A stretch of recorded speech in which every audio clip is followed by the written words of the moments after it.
Shri Krishna tent agency Raipur. आप जो ये वीडियोस देखते हैं, इस वीडियो से बहुत दूर दूर से ग्राहक आते हैं। आज हमारे यहाँ आंध्र प्रदेश से बहुत सारे ग्राहक आए थे, उनमें से एक भैया आपसे बात करना चाहेंगे तेलुगु में। హాయ్ అండి, అందరికీ నమస్తే.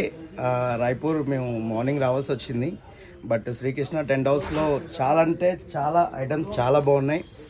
మనకి వైజాగ్ విజయనగరంలో ఈ ఐటమ్ దొరకదు. బట్ ఏంటంటే ఇలాంటి ఐటమ్ బెస్ట్ కాస్ట్, చాలా రీజనబుల్ రేట్ ఉంది. ఎవరైనా హ్యాపీగా రాయ్పూర్ వచ్చి అన్నకి కాల్ చేసినట్టయితే, బట్ మనకి ఇన్స్టాగ్రామ్ ఉంది అండ్ కాంటాక్ట్ నెంబర్ ఉంది. నో ప్రాబ్లం, అందరికీ కావాల్సిన రేట్లో అందుబాటు ధరలో దొరుకుతాయి. Flower and tent house and sofas, flower item ప్రతిదీ కూడా చాలా రీజనబుల్ కాస్ట్ ఉంది. అండ్ బొకేస్ చాలా రీజనబుల్ రేటు, 350 రూపీస్. నెక్స్ట్ అలాగే బొకేస్ కూడా చాలా కాస్ట్ బాగుంది. అండ్ చాలా ఐటమ్, సీలింగ్ క్లాత్ అండ్